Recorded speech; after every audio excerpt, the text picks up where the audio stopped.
Football at 4 is powered by the Inside the Birds podcast, and it is brought to you by PropSwap, where America buys and sells sports bets. Go to PropSwap.com and download the PropSwap app today. Andrew DiCecco is here for the Eagles and the Jets. We'll get some thoughts on that, some battles that are still out there, some things he's still looking at, who has stood out in this training camp, and more right now as we go to Andrew DiCecco from the InsideTheBirds.com and the Inside the Birds podcast as he joins us right now during today's edition of Football at 4. Andrew, it's good to talk to you, man. How you been? Yeah, Mike, I'm doing well, man. How have you been? It's been a while. Congratulations on all your baseball success. Yeah, man. I was away for a while. I almost forgot what day it is, but Tuesday is here. It's me and you, and we got Eagles, Jets on Friday. But obviously there's so much more leading into this, and I want to kind of get your take on this seemingly new conversation between preseason games and joint practices and what these teams value more. It seems that the Eagles, Andrew, are valuing the joint practice more so than the preseason game. Right, yeah, and the reason being is because they're able to give more exclusive looks. I mean, you don't really want to show much in the preseason. It's going to be mostly vanilla in the game situations because the tape's available to all 32 teams. But when you're in joint practices, that is exclusive to just those two teams. You're able to kind of practice things such as if the Eagles want to work on run defense, and they can work on that. They can work on certain areas of their game and run their system the way they anticipate doing so without it really leaking out there and teams having that footage available to them. So I do see the advantage of doing that, Mike, but I mean, it's hard to simulate those game reps, those snaps that are so vital when you're going against another team out there. And for so many of these young players, I mean, that's so important right now. I mean, to make the jump from joint practices to on September 12th in Mercedes-Benz Stadium playing the Atlanta Falcons, I mean, that's a big jump for a lot of these young guys. Well, I would say this. Don't you think, though, that a lot of the younger guys are getting reps in the games? It seems that it's the starters who are the ones that are not getting the game reps. They're getting the joint practice reps, and they're saving those reps for the back-end players, I guess, to kind of battle it out in the preseason games. Yeah, in some cases, but there are some young players who do have prominent roles on this team that aren't really getting that game experience because they're getting kind of pulled and preserved for the regular season. And there's some of those players that really could use those reps. But I mean, yeah, by and large, you're seeing a lot of these depth players get these reps and everything like that. But I mean, like I said, it's so hard to simulate the game speed and the physicality and the different, having to think on your feet and be able to do all these different things in practice. Right.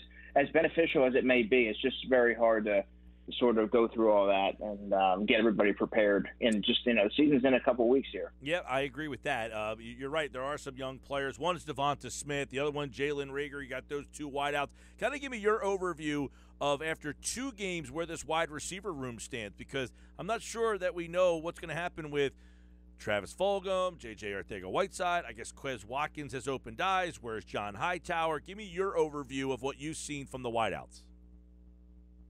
Well, it's really interesting because outside of the top four guys, being Devonta Smith and Jalen Reagor and Greg Ward and Quez Watkins, there's a lot of question marks.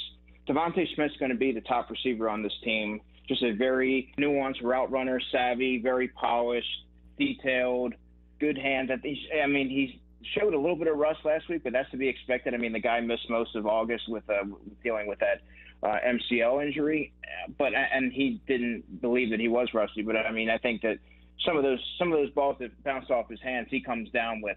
But I mean, he's going to be the top receiver. Jalen Reagor is going to be the speed guy, the elusive guy. They're going to move around, get him looks out of the backfield, get him the ball in space, and take advantage of his explosive traits. And then you have Greg Ward, who's your steady slot option. I think if the season were to start today, I think Greg Ward would be your number 3 option.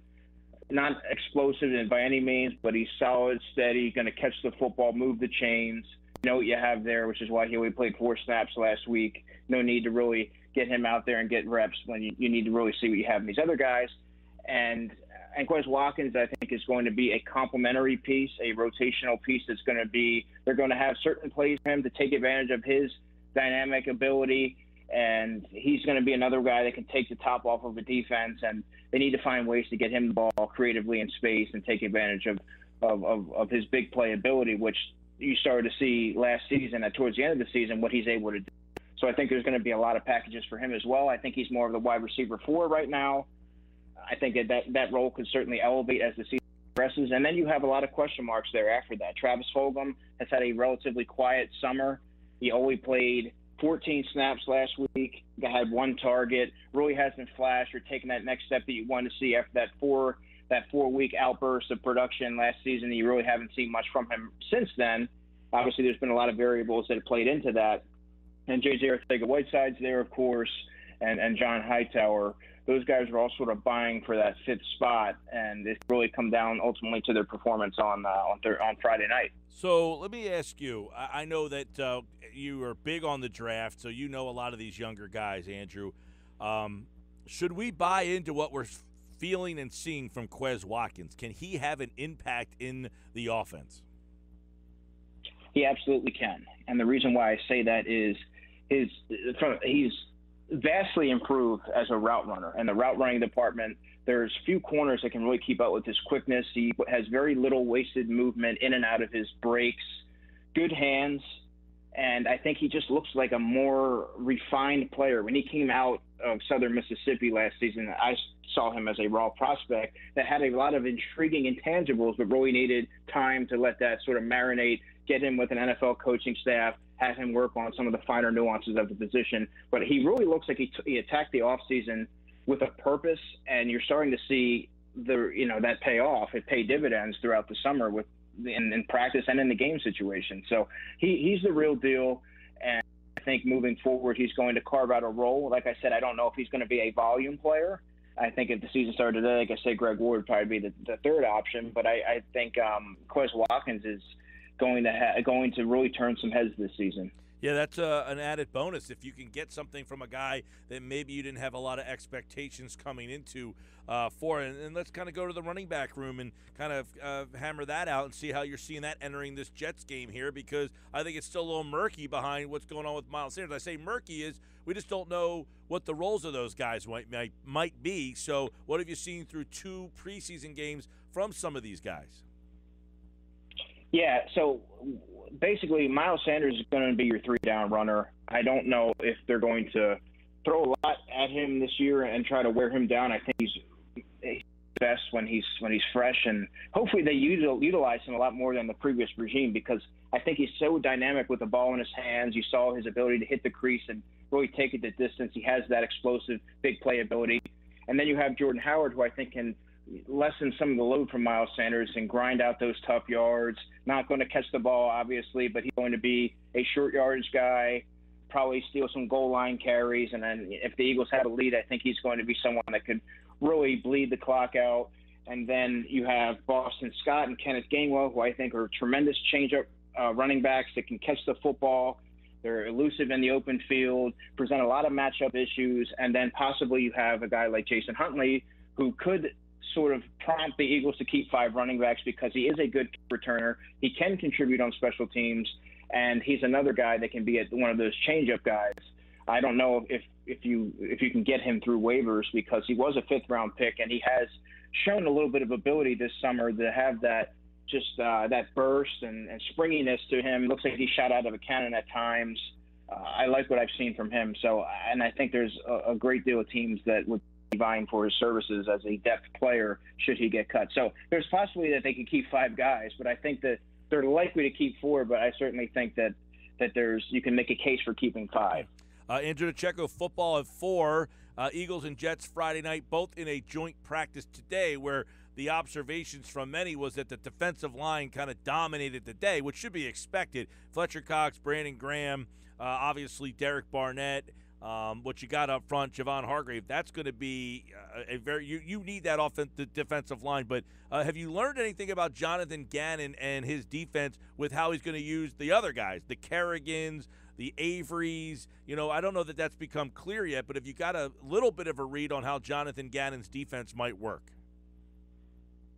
Well, he showed a little bit more than he did the first game. He was very vanilla in the debut and the preseason opener, but against the Patriots, you saw sort of how he could use that Sam linebacker position. I thought that he moved Jannard Avery right up in the line of scrimmage and have him shooting the gaps.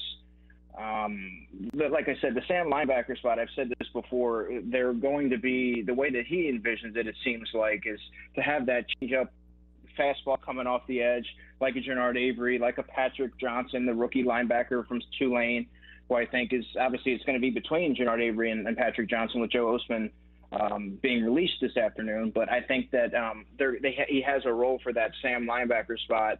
The two primary linebackers are going to be Alex Singleton and Eric Wilson. But you didn't really see much in terms of coverage or anything like that. I don't think they want to tip their hand one way or the other. That's exactly why joint practices are so important, because they're able to do all these different give all these different looks and really get everybody in position and see what they like and see what they don't like, and different packages and formations. But as far as what I gauge from Jonathan Gantt through 2 preseason games, not a whole lot, but I'm excited to see what it's going to look like when the regular season rolls around. We do have a lot of different pieces, and it'll be interesting to see how he chooses to deploy them. Yeah, I think well, let me ask you this. Do you anticipate seeing the starting players play on Friday night? Well, that's a tough question, because you can make a case for it. I personally would, because Jalen Hurts played 10 snaps against the Steelers. Only had 4 starts last season. So again, to make that jump from a preseason game in August to the bright lights of the 1:00 game on September 12th against the Falcons, that's a big ask for any player, but definitely a player with such a limited resume as Jalen. But then there's that fine line. Do you want to risk exposing a player to injury that is so important to the team's success? Devontae Smith, I think he needs some reps. He played 26 snaps the other night, but I think that he's another one that needs to build that chemistry with Jalen Hurts. Yeah. I mean, so if it's me, I'm playing the starters. Do I think that it's going to happen?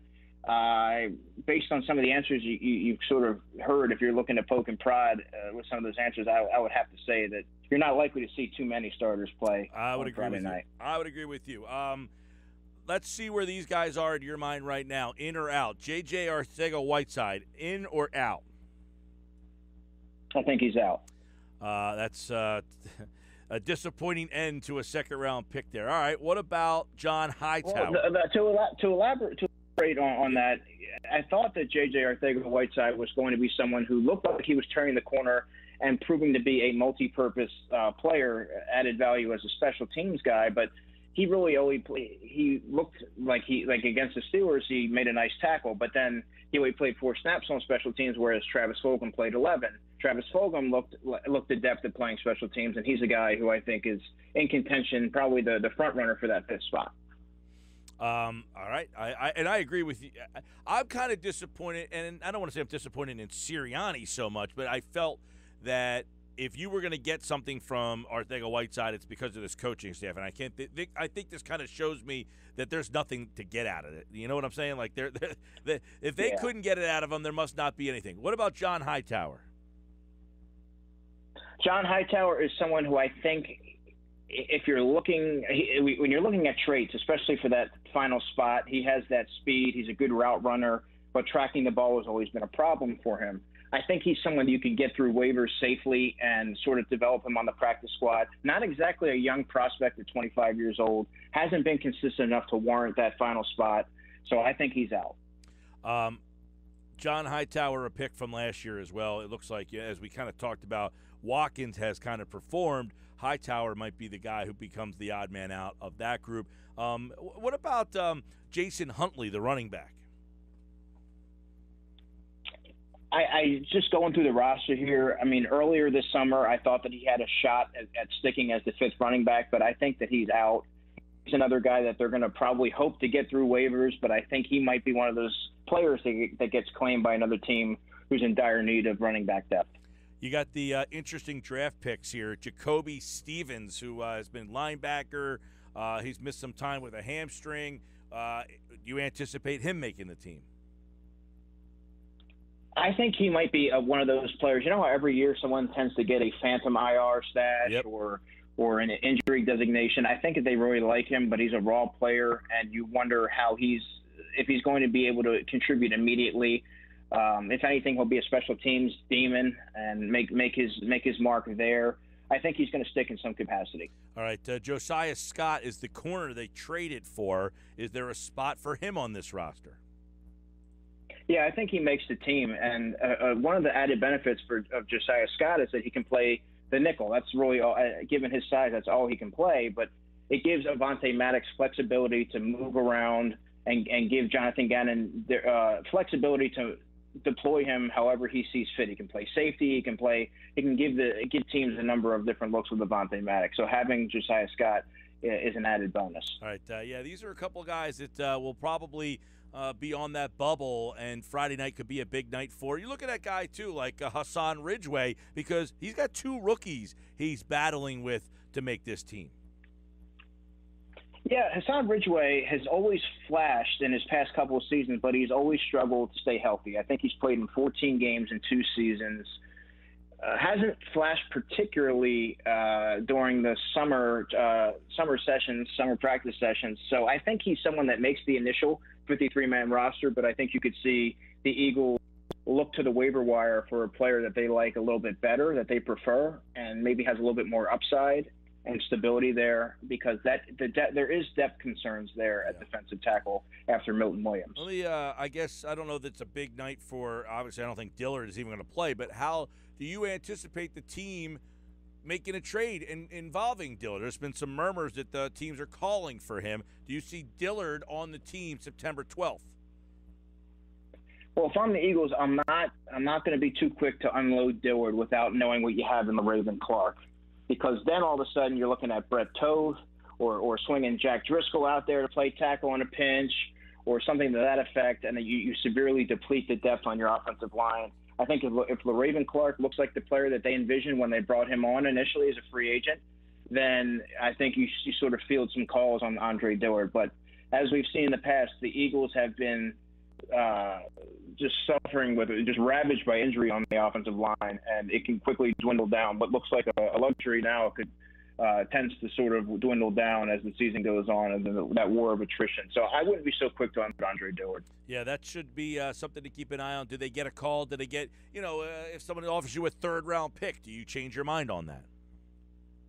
Oh, a third-round pick, absolutely. However, I don't know, given he's only played 16 games in the NFL, is 25 years old. I believe I think he's 25 years old, and then doesn't have an illustrious resume. There's questions there about, play strength, and there's just a lot of concerns swirling around Andre Dillard that I don't know if the team's going to be willing to part with a third-round pick. I could see a 5th or a 6th-round pick for Andre Dillard, but when you're looking at it in terms of that, the Eagles are better off just keeping him on the roster. Yeah, that one's one to keep an eye on, and I guess this season's going to start with Zach Ertz on the roster. Is that what we're feeling? That's been what my gut's been telling me. I think Zach Ertz is going to open the season on the roster. I think the Eagles are going to use a lot of 2 tight end looks, and when they go 3 wide early in the season, I think Greg Ward's going to be the third option. All right, Eagles, Jets, Friday night right here, 97.3 ESPN. They close out the preseason, and obviously Joe Ostman, by the way, got waived today. Any surprise there from you?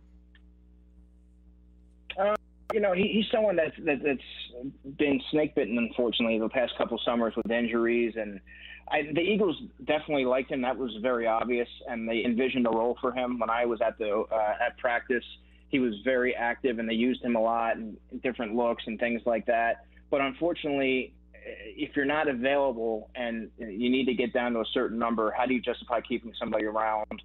I don't know that teams are going to be jumping at the chance to add a Joe Ostman to their roster right now, given the concussion situation. If they want to bring him back and revisit that at another time, I think that he'll be available. So, but right now, the battle to look at is going to be that Sam spot with Jannard Avery and rookie Patrick Johnson. Last thing for Andrew DiCecco, the linebacker spot is obviously you brought Wilson in, you have Singleton, and I think a lot of unknowns there. But what has your evaluation of the linebackers been through 2 games? Well, I try not to make too much of two preseason games, but Mike, what I will say is that I've been thoroughly impressed with the linebacker situation. I would say the top three. Alex Singleton has played 38 snaps in 2 games, 13 tackles, one of them being for a loss. He's always around the football. I think his skill set really complements Eric Wilson, who's more of a rangy, sideline to sideline, coverage acumen type player. And then TJ Edwards, to me, returned for his 3rd training camp looking in the best shape that he's been in. He looks leaner. He looks quicker, more fluid in coverage. And I think that he did that knowing that, you want to make yourself valuable and useful to the coaching staff and to be able to see the field and not just be typecast as this 2-down run defender who's just looked at as more of a thumper. He's 6'1", 240, but he's moved a little bit better. He had a nice pass breakup last week. So I think the top 3 are in pretty good standings there. And then that's when you look at the Sean Bradleys and Jacoby Stevens and players of that mold. Davion Taylor, you don't really know when he's going to be available. So, I mean, there's a lot of question marks after that, but I think the top 3 have shown some promise. All right, Andrew DiCecco is back on Friday to preview the Eagles and the Jets, and, of course, you can only hear that game right here on 97.3 ESPN. DiCecco NFL. Follow him on Twitter, InsideTheBirds.com, and the Inside the Birds podcast powers football at 4. All right, Andrew, take care, pal. Good stuff, man. You too, Mike. Good talking to you. As always, Andrew DiCecco. Always enjoy football conversation with him, Eagles and Jets. It's brought to you this hour by PropSwap, America's sports betting marketplace. Sell your sports bets and take your profit. Find out how at PropSwap.com or download the PropSwap app today. It is the Sports Bash Live on 97.3 ESPN.